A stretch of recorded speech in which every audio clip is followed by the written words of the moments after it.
তারাপীঠের মহাশ্মশান শুনেই গাটা কেমন ছমছম করে উঠল না? হ্যাঁ, গা ছমছম করার মতোই বিষয়। কারণ আমাদের এই ভিডিওতে মা তারার পবিত্র স্থানে শ্মশানের এমন কিছু ভয়ানক রহস্য রয়েছে যা জানলে আপনিও শিউরে উঠবেন। তারাপীঠ গেলে মহাশ্মশানে অবশ্যই এই তিনটি মহারহস্য খেয়াল করবেন।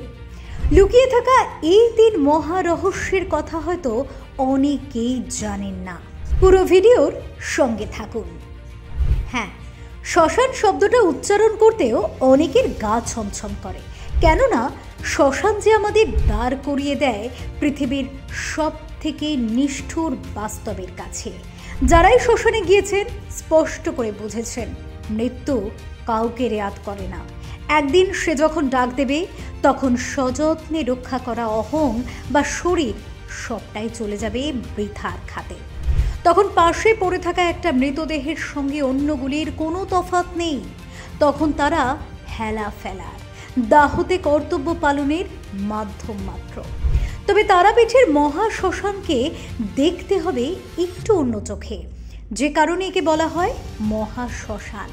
এই মহাশ্মশানেই জীবন আর মৃত্যুর পটভূমি নিত্য রচনা করে চলেন দেবী তারা। তারাপীঠের মহাশ্মশানের মাহাত্ম্য বুঝতে গেলে তাকাতে হবে তারার তন্ত্রোক্ত রূপ বর্ণনায়। তন্ত্রে তারাকে বলা হয়েছে দ্বিতীয় মহাবিদ্যা।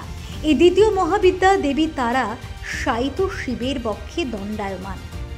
দেবীর বাম পদ অগ্রগামী, তাই দেবী বামাকালী নামেও পরিচিতা। দেবীর গাত্রবর্ণ ঘন নীল। অগ্নিময় শ্মশানে জ্বলন্ত চিতার মধ্য থেকে বিনির্গতা এই দেবী লোলজিহা, লম্বোদরী, নবযৌবনা এবং মুন্ডমালিনী। দেবীর আসন স্বরূপ জ্বলন্ত চিতা জ্ঞানাগ্নির প্রতীক।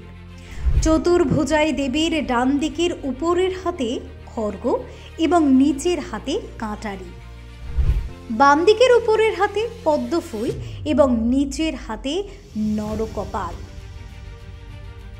দেবীর কোটিদেশ ব্যাঘ্র চর্মে আবৃত। দেবীর মস্তকে পঞ্চমুদ্রা বিভূষিত পিঙ্গল বর্ণের একজটা।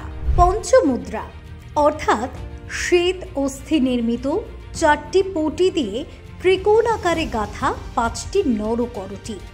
মুন্ড জ্ঞানের প্রতীক। এখানে পঞ্চমুণ্ড শব্দ, স্পর্শ, রূপ, রস ও গন্ধের প্রতীক।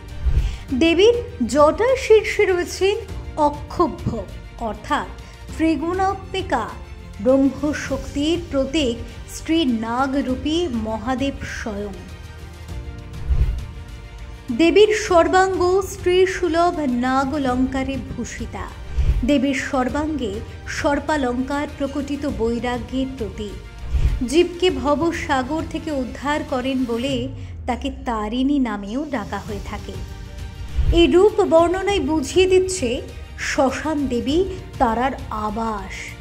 তারাপীঠের মহাশ্মশানেও জ্যোতি রূপে বসবাস করেন দেবী। তা ঠিক যেন একটি তারার মিটমিটে আলো। দেবীর সঙ্গে থাকেন যোগিনীরা। অনেকেই তারাপীঠের মহাশ্মশানে অন্ধকারের মধ্যে এই মিটমিটে আলো দেখতে পান। লোকবিশ্বাস বলে সেই আলো দেখে কাছে যেতে নেই, তাতেই দেবী রুষ্ট হন। দেবীর উপস্থিতি এই শ্মশানের তিন মহারহস্যের মধ্যে প্রথম। তারাপীঠের মহাশ্মশানের দ্বিতীয় রহস্য লুকিয়ে আছে শ্মশান সংলগ্ন দ্বারকা নদীর জলে। এই নদী উত্তর বাহিনী অর্থাৎ এর স্রোত বইছে উত্তর দিকে। হিন্দু ধর্মে উত্তর বাহিনী নদী বিশেষ গুরুত্বপূর্ণ, কেননা ভারতের প্রায় সব নদী নেমেছে উত্তর দিকে স্থিত হিমালয় থেকে। অতএব তাদের ধারা কখনোই উত্তর অভিমুখী হবে না, হলে তা বইবে উল্টো খাতে। একমাত্র কাশীতে গঙ্গা উত্তর বাহিনী আর বীরভূমে দ্বারকা, তাই দ্বারকা নদী মহাশক্তির উৎস। এই নদী জলে স্নান করলেই সিদ্ধি লাভের যোগ্যতা অর্জন করে মানুষ, দূর হয় সব পাপ। তৃতীয় রহস্য মহাশ্মশান স্থিত বামাখ্যাপার পঞ্চমুণ্ডের আসন। এই জায়গায় এসে একটু তাকাতে হবে দেবীর রূপ বর্ণনায়। তার মাথাতেও আমরা দেখেছি পঞ্চমুণ্ডের সমাহার, কিন্তু এই পঞ্চমুণ্ডের আসন কিন্তু আলাদা।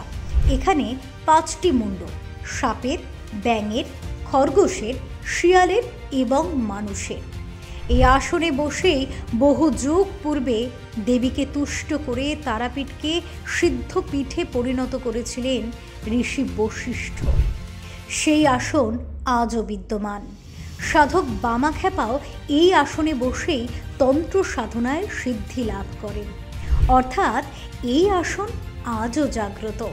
খুব শুদ্ধ চিত্তের মানুষ না হলে এই আসনে বসা মাত্র তার শরীরে তীব্র জ্বালা শুরু হয়, সেই জ্বালায় উন্মাদ হয়ে যায় মানুষ। অশুচি চিত্তে আসনে বসেছিল যে সে শাস্তি পায়। এই 3 মহারহস্য নিয়ে আজও বীরভূমের বুকে দণ্ডায়মান তারাপীঠের মহাশ্মশান, যা নিরন্তর বলে চলেছে দেবী তারার মাহাত্ম্য, বলে চলেছে এ জীবন নশ্বর।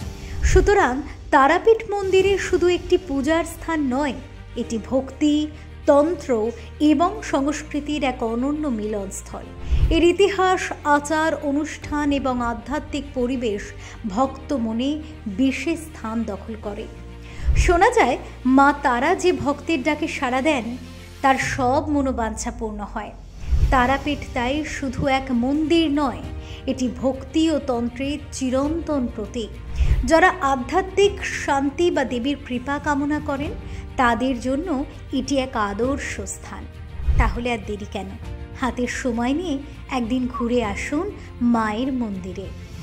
তারা মায়ের কৃপা পেতে ভিডিওটি সবার কাছে পৌঁছে দিতে প্রচুর শেয়ার করুন, আর চ্যানেলটিকে সাবস্ক্রাইব করে আমাদের পাশে থাকুন। আমরা এরকমই ভক্তিমূলক ভিডিও নিয়ে আপনাদের সামনে হাজির হব। কমেন্টে অবশ্যই লিখুন জয় মা তারা। সকলের মঙ্গল করো মাগো।